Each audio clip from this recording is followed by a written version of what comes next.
Welcome back to another edition of Mad Movie Review. I'm your host, Mad Dog. Today we're talking about Pacific Rim 2 Uprising. Pacific Rim Uprising is a 2018 American science fiction film directed by Stephen S. D. Knight. It is the sequel to the 2013 Pacific Rim, which the sequel stars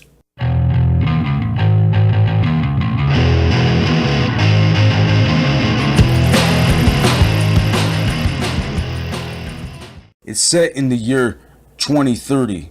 The plot follows humanity's needing to again fight the kaiju, giant monsters set on destroying the worlds.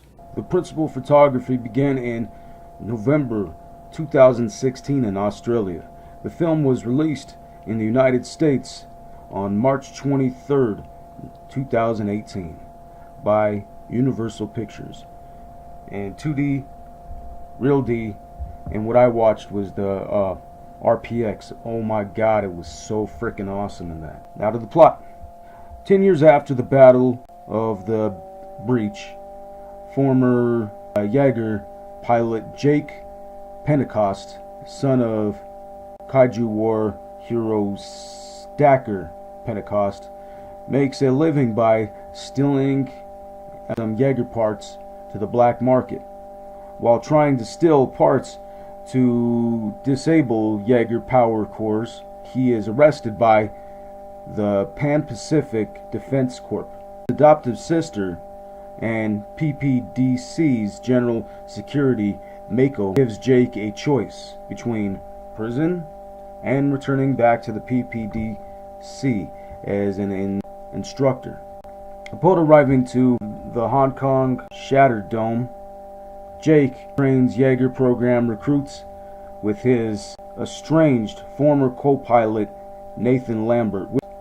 But Nate and his sister reveal to him that the Jaeger program is threatened by Showa Corporation's drone program, which offers to mass-produce remote-controlled Jaegers to deploy by Laun Shao. I think that's how you say your name. And Dr. Newt, who is Charlie Day, who becomes the villain in this movie.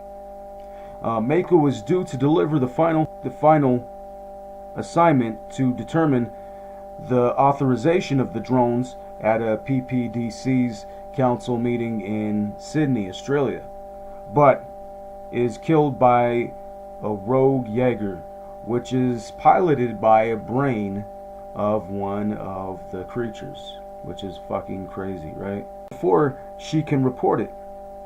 Her death promotes the PPDC's council to authorize the drone program and orders their immediate deployment. In her last moments, Mako reveals the location of the Jaeger's production facility in Russia, which she suspects Barry is using as a base of operations. Before Jake and Nate can investigate the area in their own Jaeger, Barry destroys the complex and engages them in a battle, which is fucking epic. Upon destroying its recruiter, they're found that Fury was controlled by, like I said, a brain of a kaiju. When the drones reach their location, they are taken over by cloned kaiju brains, and an attack just fucking happens, and it's epic. The other thing it doesn't mention in this information about the movie is the fact that he bumps into this little girl who is in fact stealing the stolen piece from him, trying to steal it to be able to finish up her own Jaeger, which is a homemade one she calls Scrapper, which is a tinier one only manned by one person. It's really an awesome movie.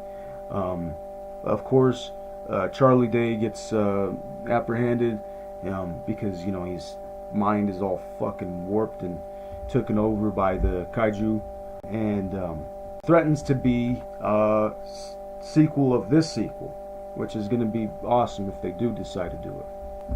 On a scale from 1 to 10, I give it a 10. It was fucking awesome. It was a really, really cool movie. You gotta check it out. I'm not going to put too much more stuff in there. I think I gave you enough spoiler alerts.